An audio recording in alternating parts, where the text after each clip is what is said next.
Hello, everyone, and welcome to your MS4 Lessons of English. We hope to spend wonderful moments together. I hope you are ready to follow today's session. Last week, we compared food nutritional values using the comparative and superlative, and we learned how to write a recipe. Today, we are going to talk about food again, but we are going to write about table manners using modal verbs, must and should, and the imperative. And then we will identify silent letters. We mean by table manners the rules and the behavior we should observe while eating. Now the first activity. It's a very simple matching activity. You will have 5 instructions and next to them we have 5 pictures, all right? So what you have to do is just match the pictures to the instructions. Of course, they are all about table manners, all right? Okay, let's read now the different instructions. Number 1, you must sit up straight. 2, you shouldn't speak with your mouth full. 3, you mustn't sneeze at the table. 4, you shouldn't forget to say please and thank you. And 5, you should eat properly with a knife and a fork. Okay? So, as I said, it's a very easy, simple activity, matching pictures with the instructions. I think, as you can see, I think that the pictures are clear and I hope you've done it correctly. So let's now match the pictures with the instructions. Number 1, you must sit up straight. Number 2, you shouldn't speak with your mouth full. No. Number 3, you mustn't sneeze at the table. Number 4, you shouldn't forget to say please and thank you. Number 5, you should eat properly with a knife and a fork. Well, and now we're done with the first activity. Let's move to the second activity where it is your turn now to write about table manners. Remember, very simple instructions, straight right to the point. Look at the pictures are going to help you. Okay? So, Mr. Zian, do you think that they did it good? Properly? Yes, I think so. I think they are good. So, Okay. So, one thing, Miss S, I yes. think they have to remember to use have to and the modal verbs must and should. Or the imperative to express obligation, don't they? Yes, of course, sir. So remember that you must use must, should, and the imperative to write your sentences. Let's see now the possible answers that we can have together. The first one, as the picture says it clearly, you must wash your hands, of course, before eating. That's the golden rule, okay?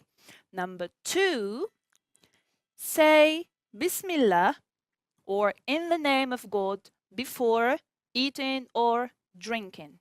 Number 3, eat with the right hand, not with the left one, okay? Number 4, you should finish your plate, okay? Number 5, don't burp, okay? Don't make that funny sound after eating. And of course, the number 6 or the last one, you have to say Alhamdulillah or thanks God by the end or when you finish your meal. I hope you did it all properly, and I'm sure because this is what you do every day before eating and while eating and after eating. Well, do you think that you are ready to make a paragraph now from the sentences? I think you are. But you have to remember to use sequencers properly and the right linking words.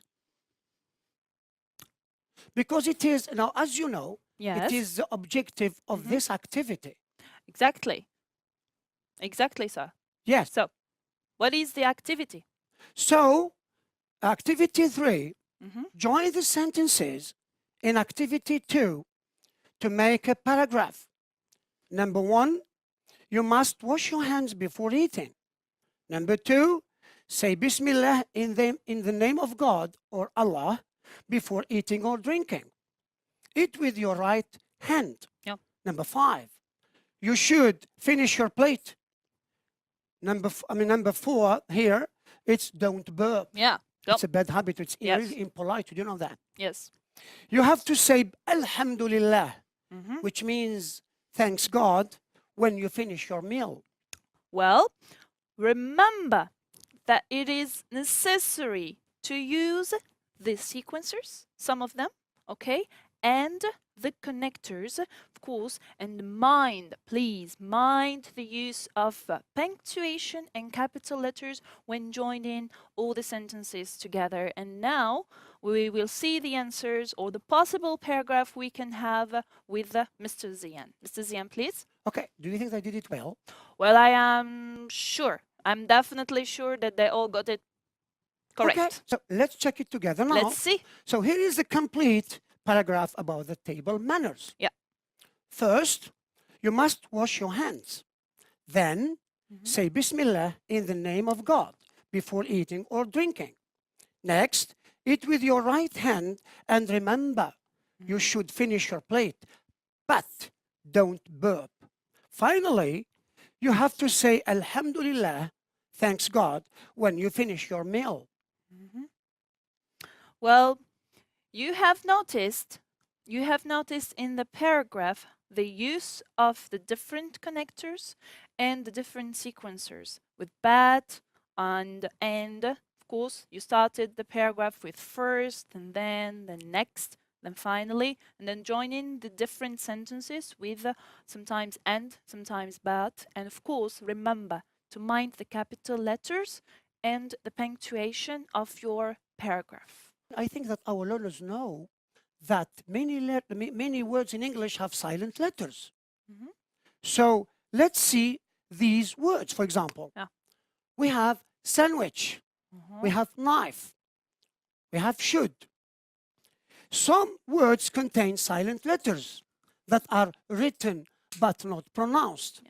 Well, now let's see with Mr. Zian the first list of words with the silent letters. Mr. Zian? Let's observe and see. So the letter Yes. B, here, we have dam and tham. So as you can see, the letter B is not pronounced. So we see dam, not damb, and we see tham, not thamb. The C is also silent in the following word. We have muscle. We don't say muscle. It is the same for the letter D with sandwich and Wednesday, because we don't say, it is incorrect to say sandwich and Wednesday. This is ridiculous. Now, the same for G, like foreign and sign. And finally, for GH in the word light.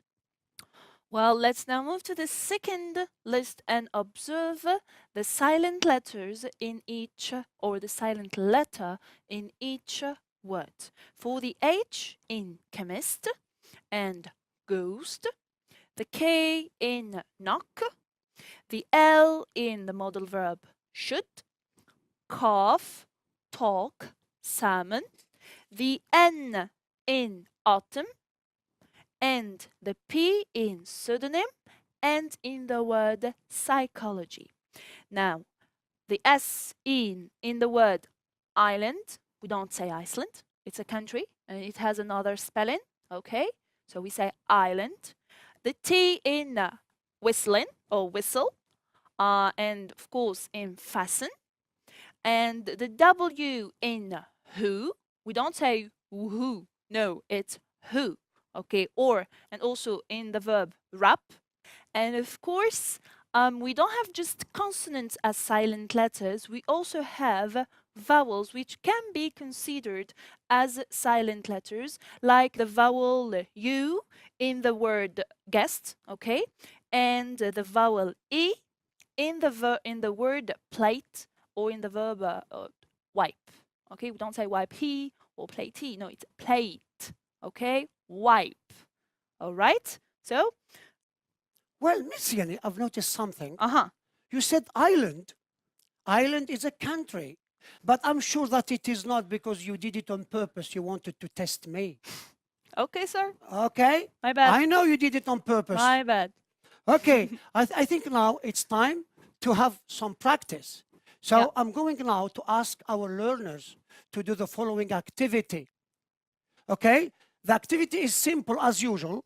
All you have to do is to circle. All you have to do is to circle the silent letter in the following words. Okay? Yes. What are the words, Mr. Zian? Would you like please to read the list of the words? Okay, just give me some time, please. Oh, okay. So, the first word I think is the season, autumn.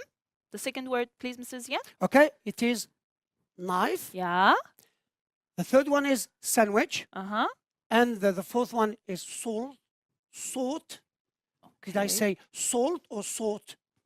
I don't know. They have to discover this by themselves. That's your job, learners. Okay, then you have got calf, way, lamb, and who. Let's see together if your answers are correct. So for the first one is autumn.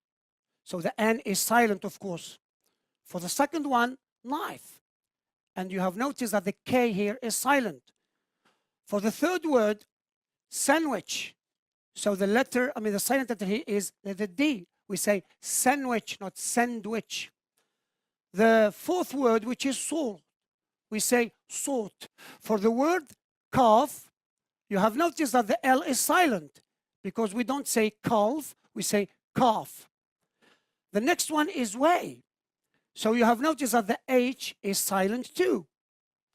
The third word is lamb.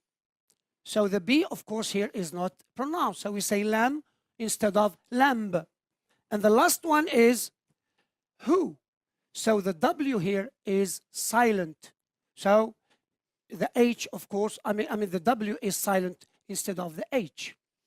Well, now we've come almost to the end of today's session, where we now it's time to have a little roundup about what we did today. So remember, previously you wrote about table manners using the modal verbs should, must, have to, and the imperative. Make sure to join us next time, and remember, practice makes perfect. So focus in the classroom, follow us on our little episodes to help you, and of course, revise to get ready for the BOM exam. Take care and see you next time. Okay, bye. Goodbye.